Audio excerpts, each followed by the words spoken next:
I've said it before and I'll say it again. Self-care is gross. Isn't it more fun to do the exact opposite of that? Drink, smoke, eat all the garbage food, not move your body for days, have negative intruding thoughts, hating yourself. That's more fun, right?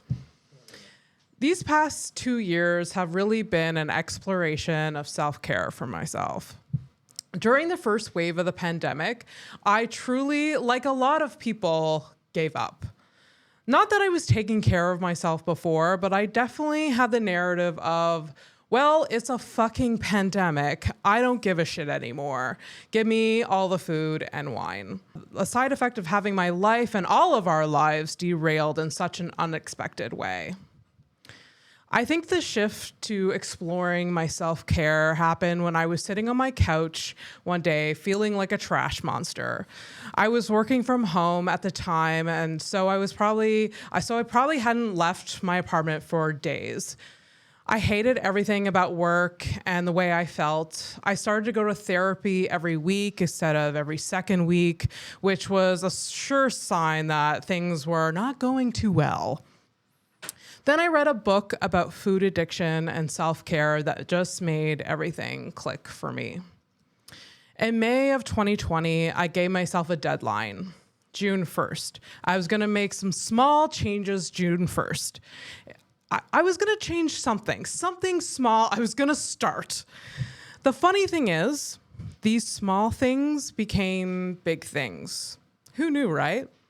Everyone knew. Everyone was telling me for years that these small things, these baby steps, just make the effort, and they turn into bigger things. I battle the idea of telling people about the details of my journey because it is personal, to be honest. And also, Jesus Christ, it's boring. It's so boring to talk about self-care. Oh, what did I do today? Well, I woke up, I journaled, I did yoga. Ew, fucking gross. I ate 3 mindful, healthy meals, drank plenty of water, barf. I didn't drink or do any drugs. Okay, get the fuck out of here. But to be real and boring for a second, self-care worked. And also loving myself, that worked too.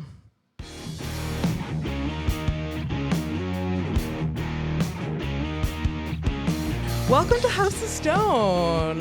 Welcome to House of Stone, the podcast where everyone has a story and we get into the nitty gritty of it all. Today, I have my guest, Thompson. Hey. Hello, How's Tom. it going? I have a little bit of an intro that I wrote for you that I'll start with. So Thompson is from Edmonton, and he moved here to Montreal during the pandemic to pursue his dreams of stand-up comedy.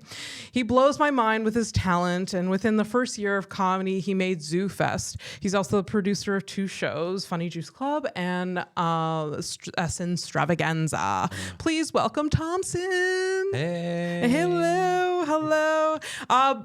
Before we get into it all, tell people where they can find you, your handles, social media. Oh, God. I should have prepared for this because it's like different everywhere. Okay, hold on. I'm pretty sure on Instagram it's Tom_S.I.N.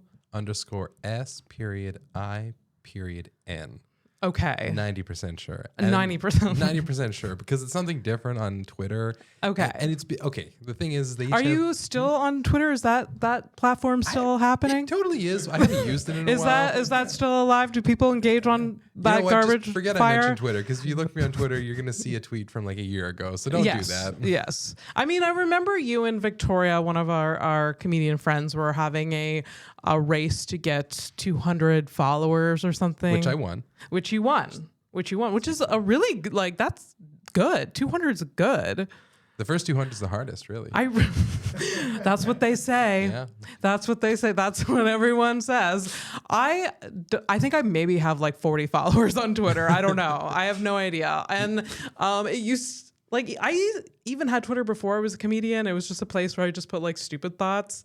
And no one saw them, which now it still is. I was going to say, as opposed to your very intelligent thoughts you put as a comedian. And everyone uses it as such. And I don't think it's that great of a platform to like promote things. But anyways. Maybe if you have 1 million followers. Yes. For sure. Or if you have an OnlyFans, it's a way like you. They don't have They're much. chill with porn. They don't have much like. So chill.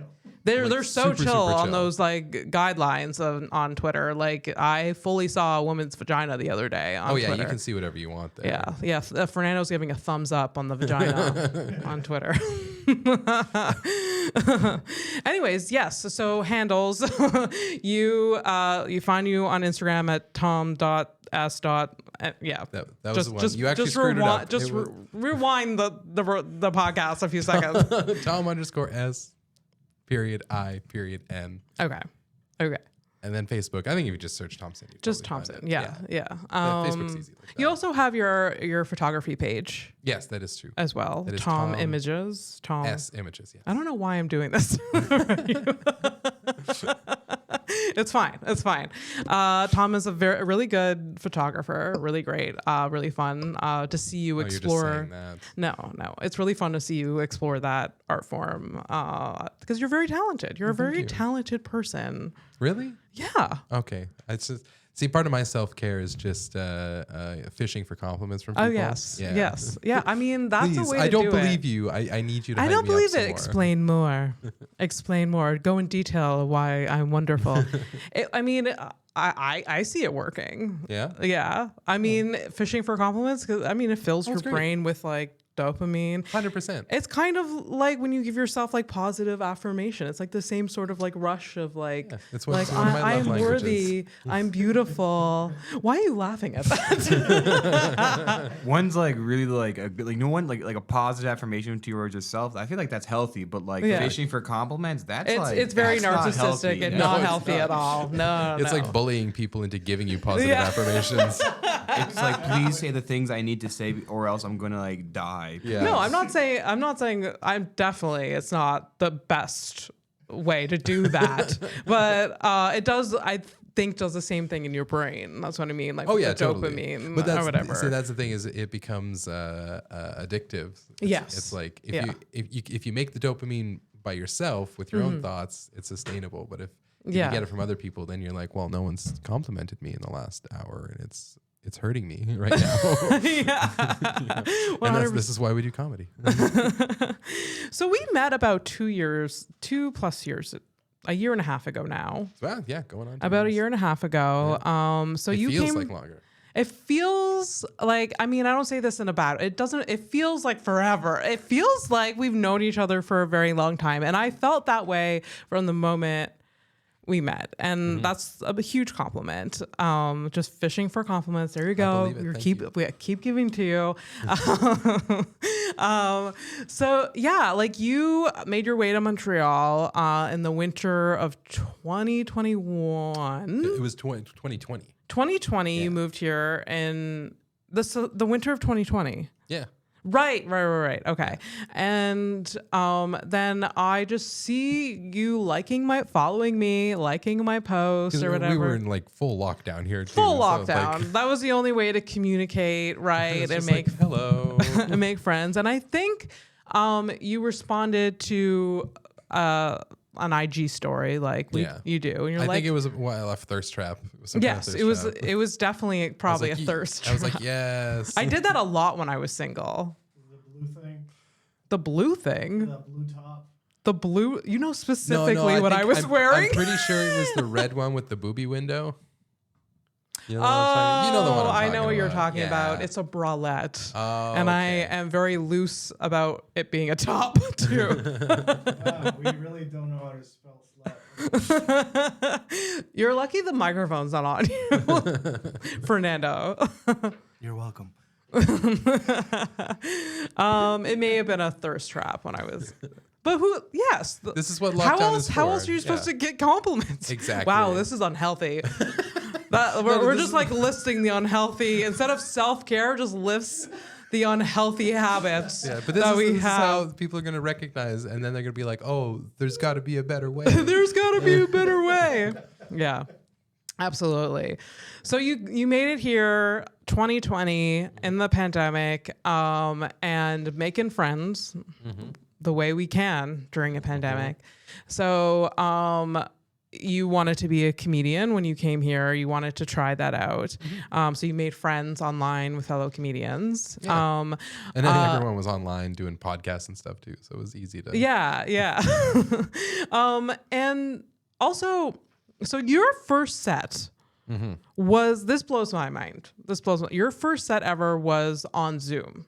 Like Yes. the first time you did comedy ever was on Zoom. Yeah. And although that wasn't, I was supposed to do it one time before that. Okay. Except the stream got hijacked by a bunch of like teenagers. Oh, wow. Yeah. It was one of a fellow comedian did virtual shows, and I think he still does. Rodney Ramsey, Unknown Comedy Club. If I think it's that. Yeah. Yeah, it is. That's right. And yeah. So he did a bunch of virtual shows. I was on a bunch of them. So the first one you just couldn't do it. They just shut down the stream. Literally, Rodney was in the middle of his hosting set. Yeah. And all of a sudden, just a bunch of very bad words were being written on the screen, and a bunch of people joined the stream who all had the same name, and they just started just shouting stuff and making fun of everyone, and literally Rodney just had to pull the plug. Oh my God.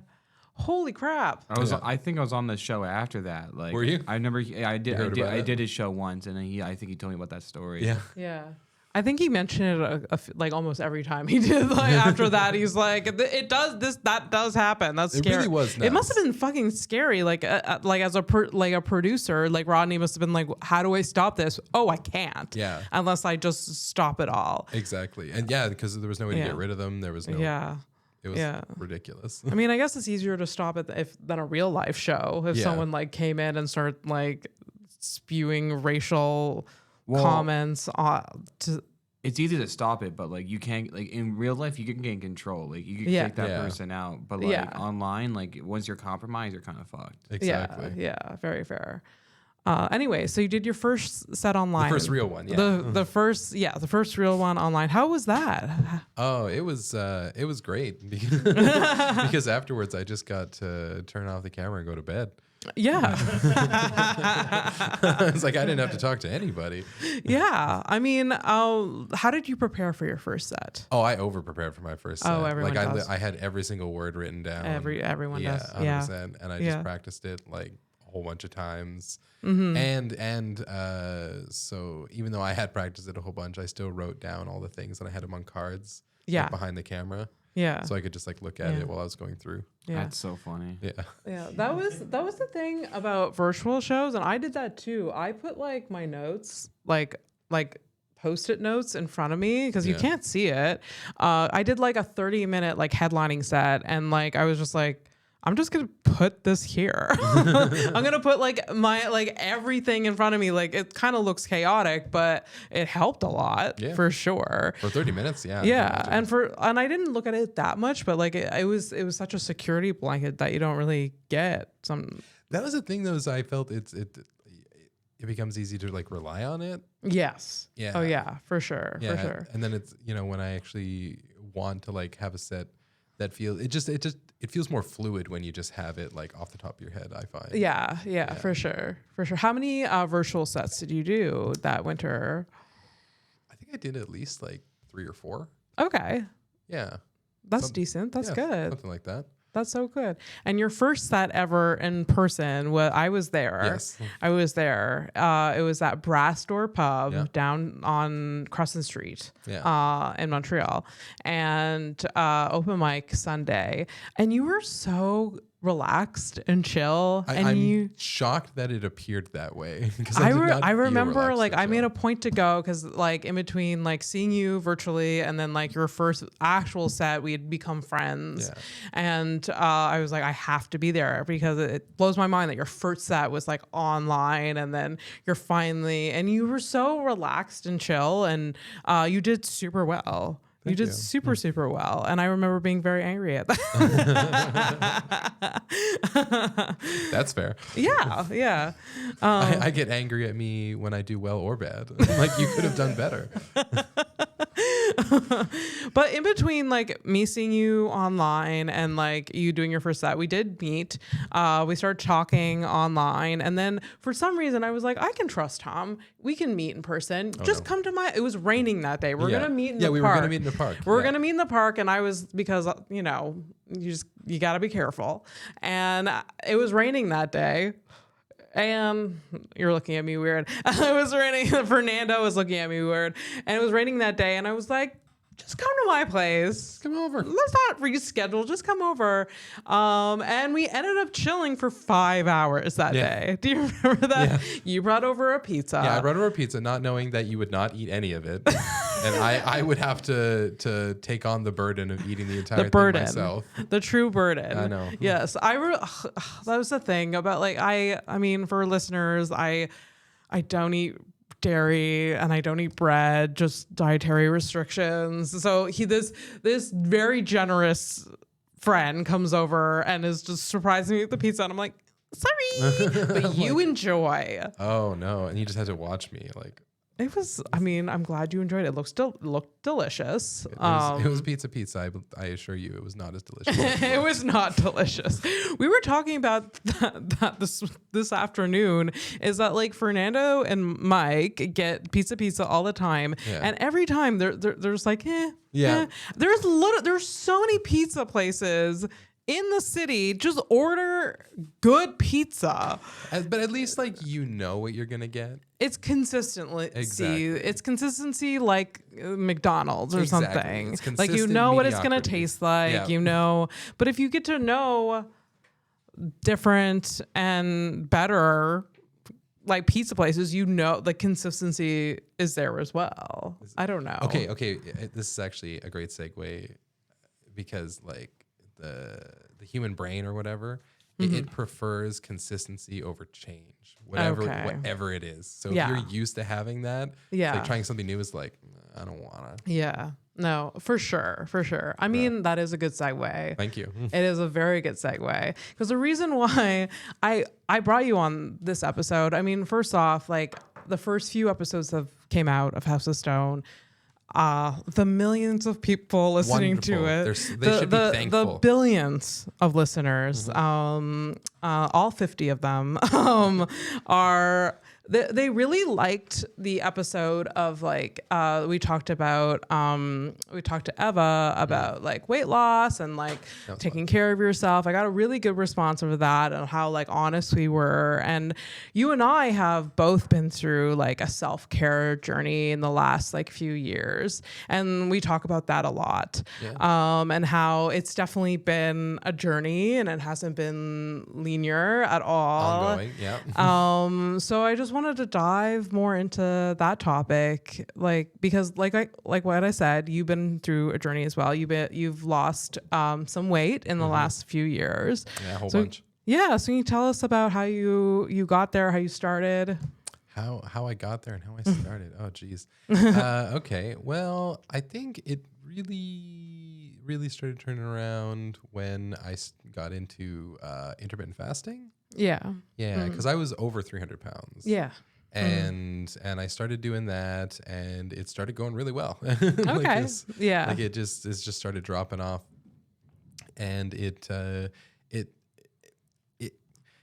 there's been a couple plateaus in that process, but you know, as I started losing more weight, it started becoming easier to do more walking, and then like once that was easier, that just became an ongoing thing. And especially since I moved to Montreal, like it's so much easier here to get around by transit, and then you end up walking more and then just taking the stairs more. And it was what you were saying, like just those little small things that like the 1% rule, like it all adds up for sure. Yeah. What made you start initially? Like you said, you were at 300 pounds, but like, was there like a significant moment that happened? I think really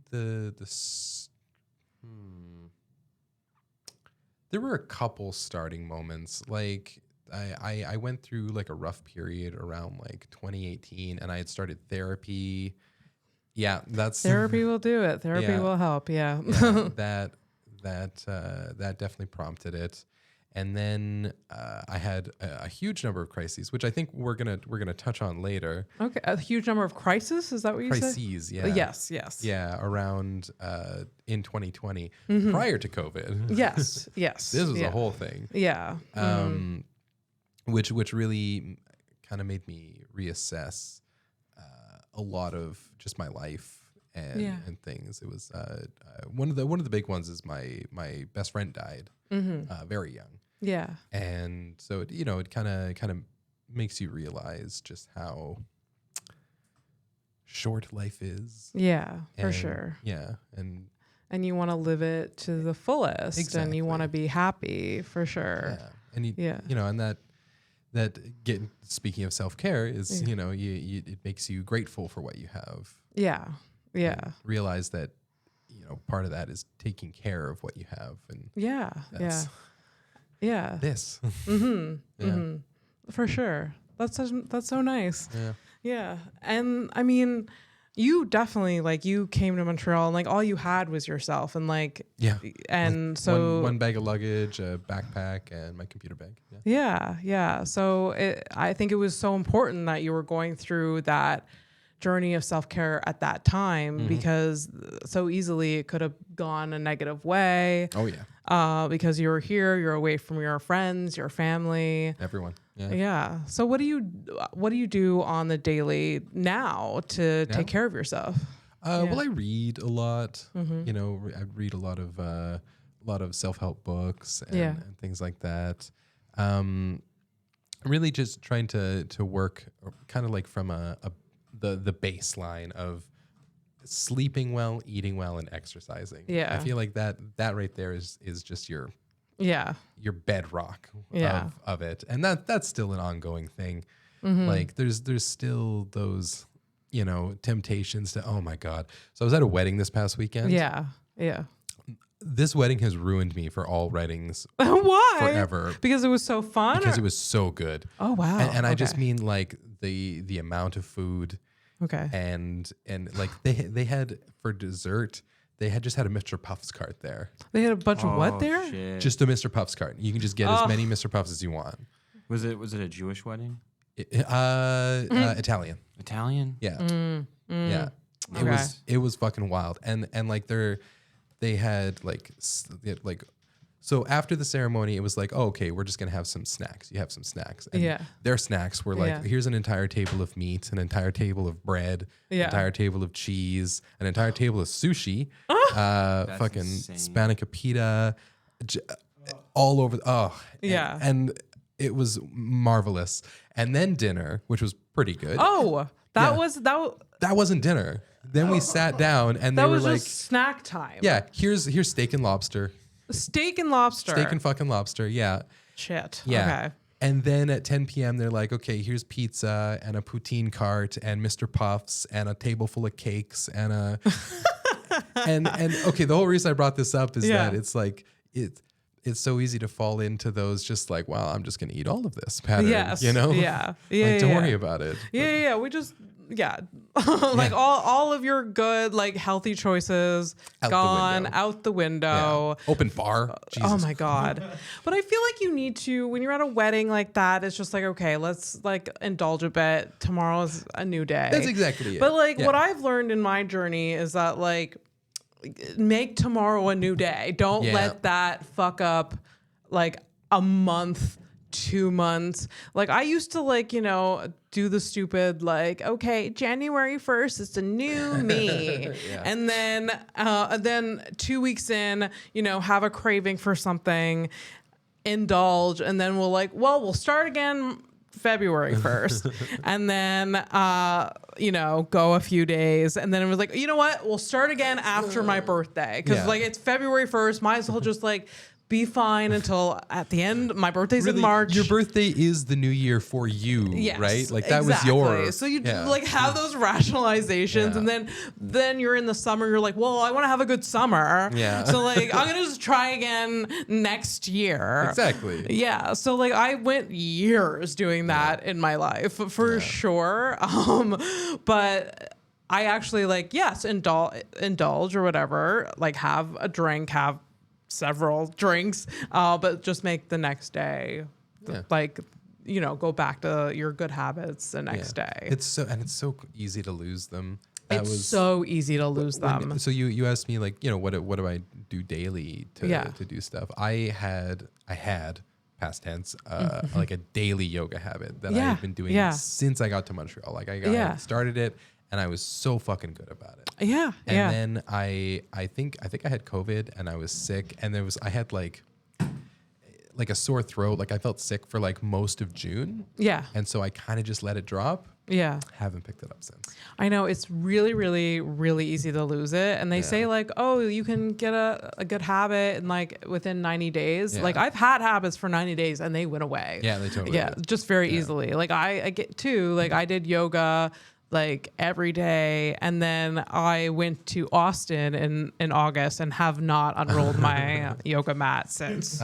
It's like it just went away, and I was so good at it, and I know how good it makes me feel, and like I bet I will unroll it. If I unroll it tomorrow, I get on that mat and I'll be like, oh my god, yes, like and then I'll probably start doing it again. But that step of like making that effort to like get to the ground or like play a yoga video, yoga with Adrienne is like my go-to. A shout out. She's very, very good. It'll just, it's very, very hard. It's really easy to lose. But I feel fortunate that I've been with this health journey that I've been on in the last 2+ years now, that like my staple has been like my healthy eating, and like I haven't really gone away from that much, and it just like I know that like even if I feel like I need to slip, or if I slip, like I always go back to it. Go back to it because it served me so well. It makes me feel good. It like I've gotten like good outcome from it. So I feel good about that. It's just the other things that like kind of slip away. For sure. I do journal, so that's good. I still do that. That's good. Yeah. I actually, you mentioned journaling. One thing, were we gonna talk about love languages? Yeah, we haven't talked about love languages. Were we going to? We should. Let's do it. Because I wanted to bring them up. Bring it up. Okay. We're gonna do it. I can talk about love languages all day long. Okay, good. Yeah. Because like you know, when you told me what the subject of this show was going to be, I had been thinking about, you know, like self-care and what that looks like. Yeah. And I was looking at the love languages, and I realized that, you know, part of self-care is like you can use these on yourself. Oh, for sure. Like you don't need someone else to do them. Yeah. And quality time. Yeah. That's like meditating, like journaling. Mm-hmm. And that's totally I gotta do more of that. I had a really good writing habit when I moved to Montreal. Okay. You know, nothing else to do. It was much easier then. Yeah. You got distracted. There's so much. I remember when we came out of lockdown after the winter that you were here, and you know, during lockdown you made all these friends, and then like things opened up again, and you're like, I have all these plans, and you like went full force into like, and you still have like a really like big network of friends here that you've gotten so quickly, which is really great. Yeah. Anyways, back to love languages. You can definitely, you can use them for yourself, I guess. Yeah. Like, I mean, physical touch, yes. So that was actually one that really, and it's not just jerking off, you pervert. It's not just jerking off.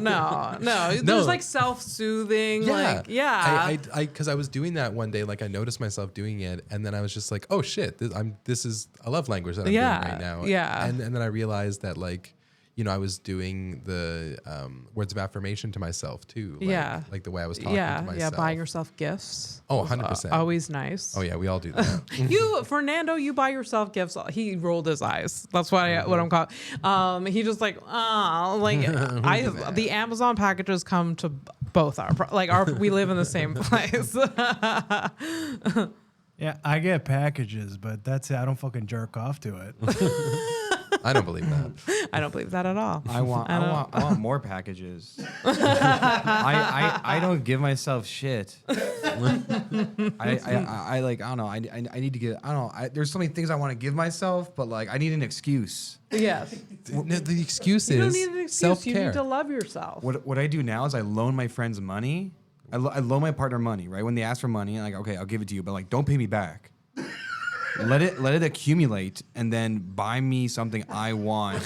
That's the same It's amount. like your saving account. You're using your friends as like no, because they feel good because they pay me back, but I also Yeah. I feel guilt free because I didn't buy myself the gift. I was okay with giving that money away anyways. So everyone's good. That's such a twisted way to just buy yourself something. No, but then my friend I get also it. gets money. My friend also gets money. Exactly. You know, my Yeah, partner I gets guess money. everyone wins. It's like it's helping the local economy. Yeah. You keep it circulating. That's very, very, very fair. Oh, that's really funny. That's.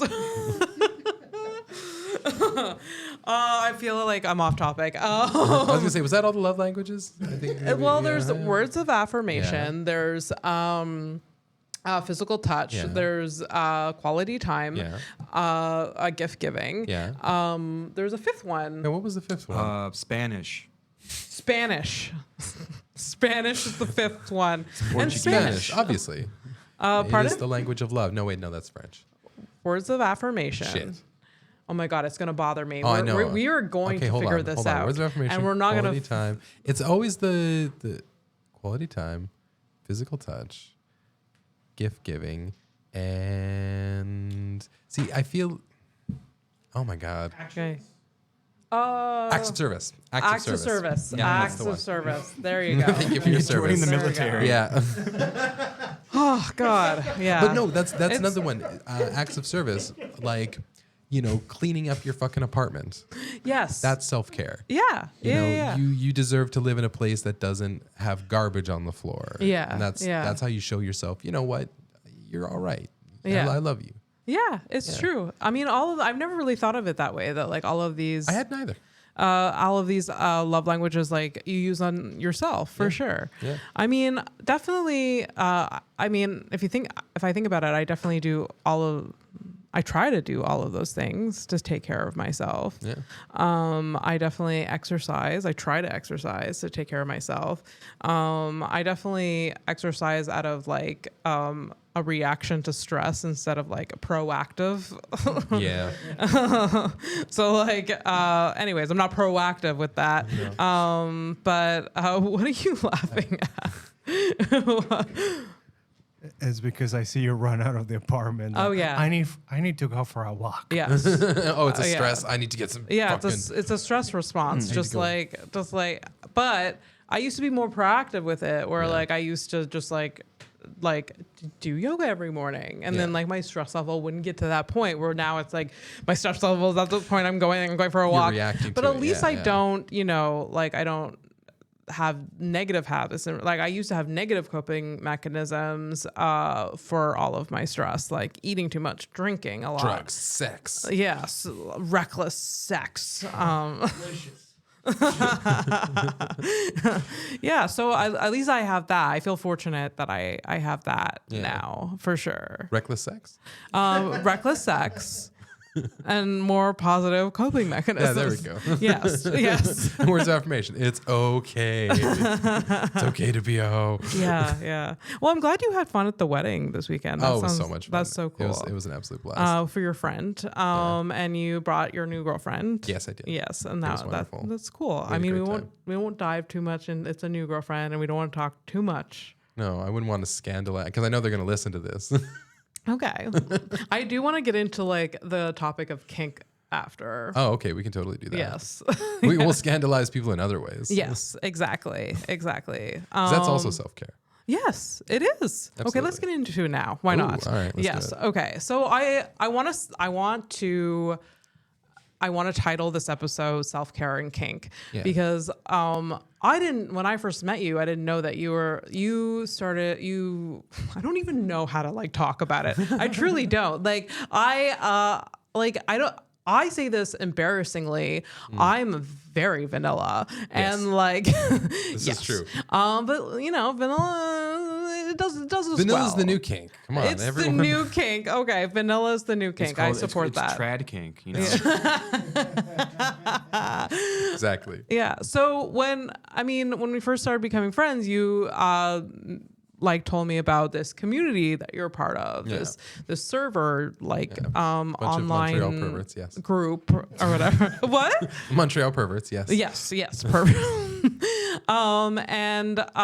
It's all because you have this common, I don't know, thing in common that you're very Interest. kinky. It's just think of it common like doing interest. puzzles. Why am I having such a struggle with this? What's up, grandma? I don't know. Yeah, I know. Right? No, it's They like have hobbies. it's like what is listening to these- my mom talk about like PlayStations. It's just Yeah. The little games you like playing. you know the things you got your game station. The thing, your friends that like the thing. Exactly. I'm such a good podcaster. Nailing it. Yeah. So you are part of the kink community here in Yeah. Montreal. Yeah. How did you get into that? How did you make these friends? Oh, just like I because it was the same thing with the comedy. It's you know, especially around COVID times, everyone was online, everyone was doing stuff. So there was lots of like community organizing going on. And then, you know, you're fucking bored and you're searching around and you find these different groups, and then you end up going to events. In kink, there's events called munches you can go to, and a munch is an event that it's not a place you go to like try and hook up with people. It's literally like a place for people with similar interests to just hang out and meet each other. And most of the time, you end up talking about board games. Yeah. Did I not see you? Yes, at a you munch? did. Yes, you Yeah. did. Okay, so I was sitting like it was in we were in a munch in a park. Yeah. This was my first munch, also. Oh, really? Yeah, and so I was like all nervous. I was like meeting a bunch of people for the first time, and all of a sudden, fucking Zach and Vandad. I forgot Vandad. Yeah, was there. Vandad was there. Come out of the woods, because we're like on the mountain, right? Yeah. And they got a sign there taking Polaroids, and Yeah. I was just like, holy shit, what are the odds? Yeah, I mean, when we were waiting to get into the studio, he's like, I don't know much about Tom. I did see him in a park once with a group of people. The people had like a very, like they had a vibe, you know what I'm saying? Yeah. It didn't seem like a friend group, but they had a vibe. Yeah. Do they have a vibe? You know what the vibe, the common vibe with most of the people I know in kink is that they're all fucking nerds. Like, they all either play video games or D&D. They just nerd out about sex stuff too. It's just something to geek out over, honestly. It's literally just like autistic people whose special interest is sex. A lot of the times, yes, very often. Like I'd say at least, there's I would guess a higher proportion of people on the spectrum in the kink community, 100%. 100%. Okay. Yeah. I'm upset that I never got into. I'm upset I never got into this because I'm such a fucking nerd about all of these things. 100%. Yeah. You'd love it, I'm sure. Yeah. Shit. I mean, I was gonna say you still can, but he's in a relationship. But maybe people are in relationships in this community. 100%. Yeah. Well, and obviously, like people who are more open about this stuff are also more open about things like being polyamorous, or relationship anarchy, or whatever. Yeah. What have you? So you. Okay. There's a lot of things that people want to say. Relationship anarchy. Yes, relationship What anarchy. the fuck is that? You kind of think of it like polyamory, but it's basically like you understand like the concept of anarchy, right? Where everyone is I like know their that own one. individual person. Yeah. Just imagine that, but in the context of relationships, where like every single person is like an independent person, and all the relationships they have are independent of each other, and there is no hierarchy to it. Holy shit. Yeah, like it's not like, oh, this person's my partner and everyone else I care less about. It's like, no, what? Everyone you all feel my the friends- same about. Yes. Yeah, it is a thing that is. I only learned about this. I'm sorry, I can't. Not too long ago. I've known that about like polyamory is that like there's not a lot of like, oh, this is, I mean, they have like a primary partner, but there's not really. It can be with polyamory. You can have like hierarchical where it's like, my primary and then like my secondary or whatever. Yeah. I got my sub in as well. Yeah, a lot of that. We're back to kink, yes. But like it's really big in like polyamory and kink. It's consensual. It's negotiated. Like everything is agreed to. Yeah. Essentially. Yeah. Yeah. So you first started to explore this side of you before you got to Montreal, or it was before. Like I had known. I'm again asking a weird way of asking that. I don't know. Okay. No. Were you ever on Tumblr? Tumblr. Do you remember Tumblr? Oh God, yes. The tragedy of Tumblr. It's kind of yes. It was kind of like because it was kind of like Twitter again, where they like you can see a lot of porn. Oh yeah, tons. Yes. So like I explored that a little bit for porn, and then like some like artists also were on there, and that was really cool. There was lots of like kink community on Tumblr, and like especially they were really really good about the amount of like education available. Yes, a lot of like community leaders working through that. And that sucked when that got obliterated. But that was where I got exposed to a lot of it. Okay. And so I had kind of introduced like some of it into the relationship I was in. Okay. But we were monogamous, like, and we were together for like a decade. So I didn't really explore much like within the context of like a community. Okay. But yeah, when I got to Montreal, that was when I really like started meeting people, and you know, instead of just in the context of like my relationship, like in community. Yeah. Okay. So you started to explore it. Did you know what like direction or area you wanted to go into? Like all of them?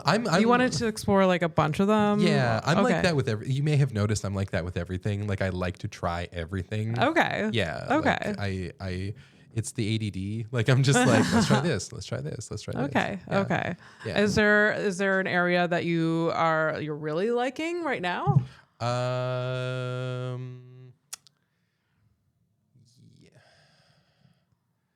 Particular, like I'm kind of a daddy dom.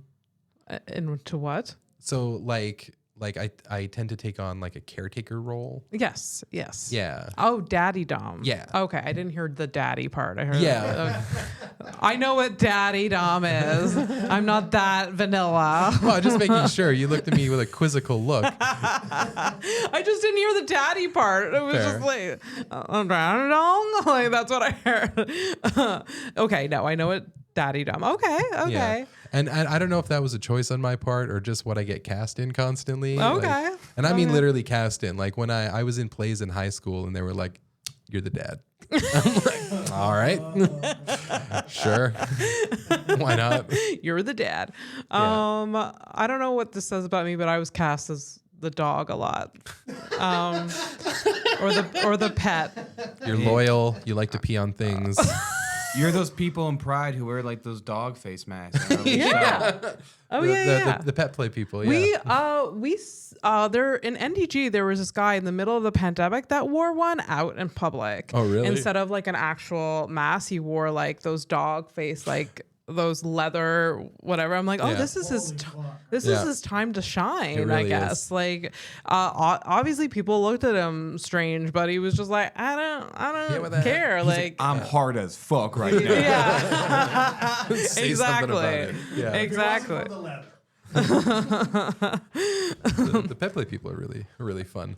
I was really at, fun, you Yeah, I said? was at an event at a dungeon once, and there were two people just playing as dogs. And Okay. they're just. It's not sexual. They're just dogs. They're just dogs. Yeah, you pet them on the head, you scratch them behind the ear, And they chase it's a ball. not sexual for them. Like they don't get off. A on it? lot of kink isn't. Like there's Okay. some people who literally just do kink for kink. Okay. You know, like some people they just want to get whipped.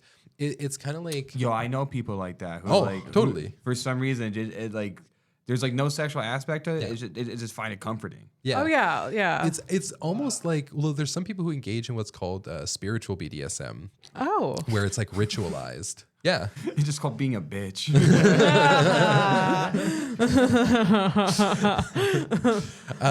But like I've thought about it, and it's really like kink in general for me, and I think other people, whether or not they realize it, is a way to like explore your own like shadow, like to deal, like, you know, like people are always into like taboo things, right? Okay. And that's because that's the shit that gets like suppressed in your subconscious. And so again, also this is part of self-care, is like part of like, you know, thinking like self-actualizing is like, it's healing. it is. It's becoming aware of and accepting the parts of yourself that you have like suppressed and think are bad. Like that's why people who, you know, are into like degradation or something, like, oh, call me a piece of shit, you know, like that's a space for them to feel the shame that they have like inside them that they've suppressed. Oh wow. And in a safe space. It's like therapy, like literally, like just to let those emotions come out, but to know that you have the power. Like that's the thing in kink, is the sub always is really the one who has power, because they can put an end to the scene at any time. Yeah. And so they know that they could stop this, and they're choosing to like experience it.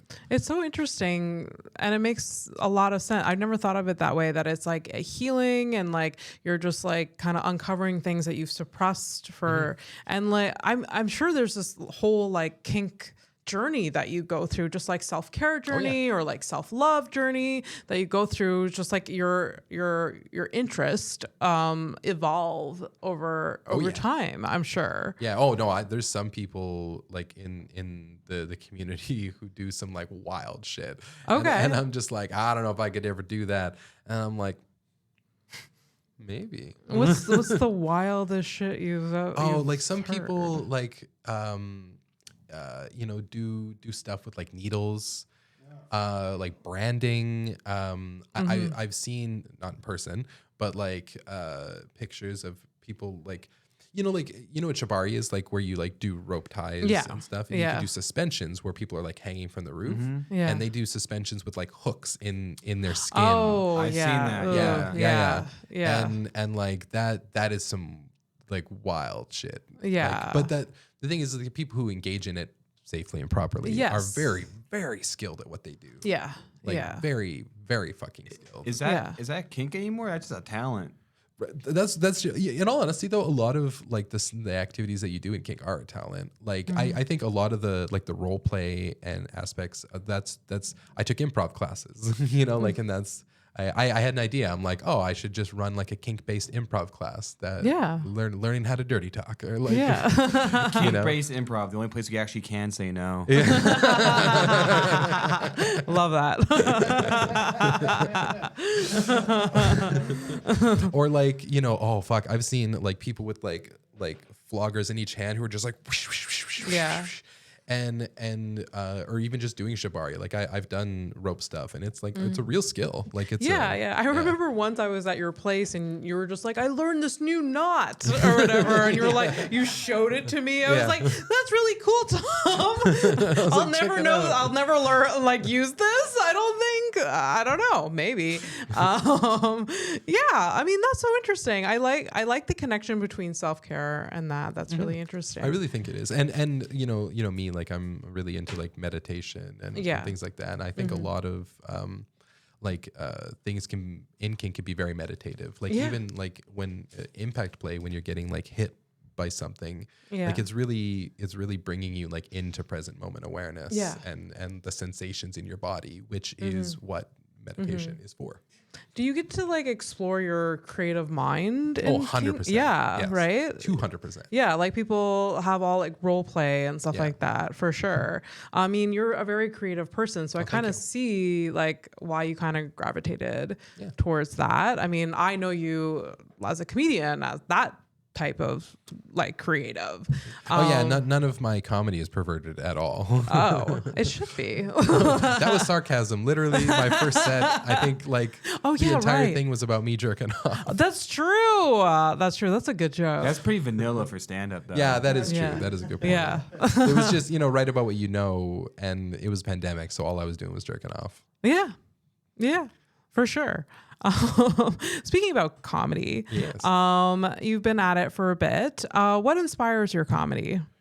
Oh, Jerking Oh off. God, yeah, I guess so. Honestly just whatever I got going on.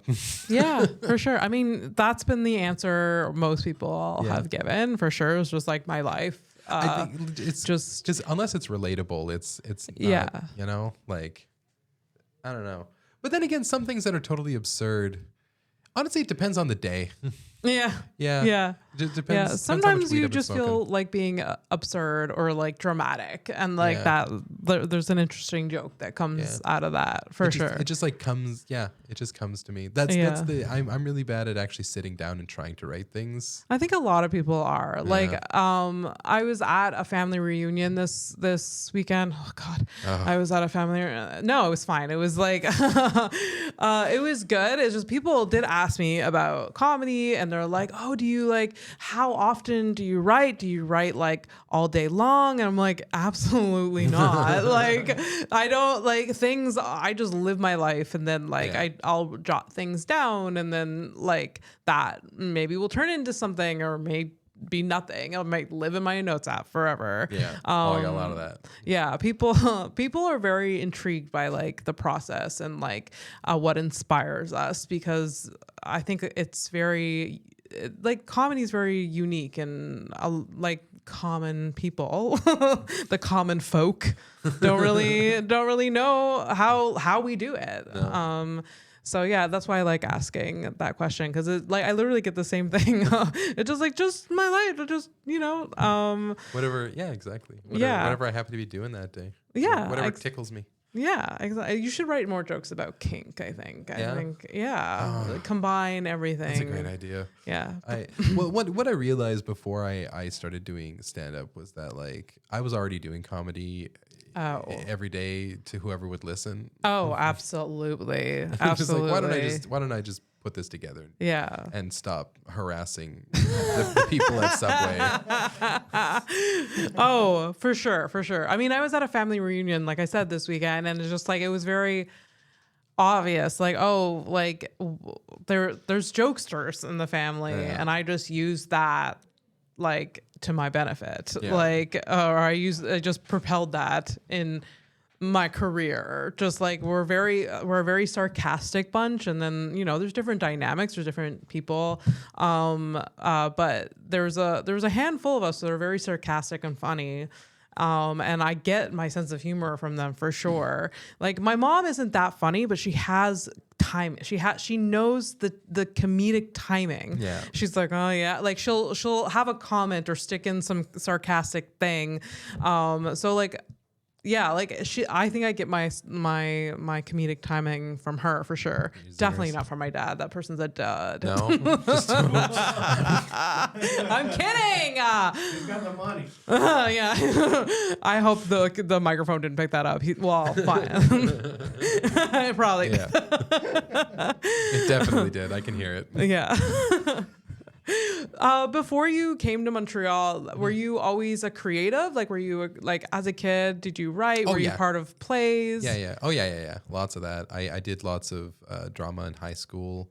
We put on our so in my high school we'd do like a production every fall. Like the drama teacher would put together, and then in the spring the students could do one.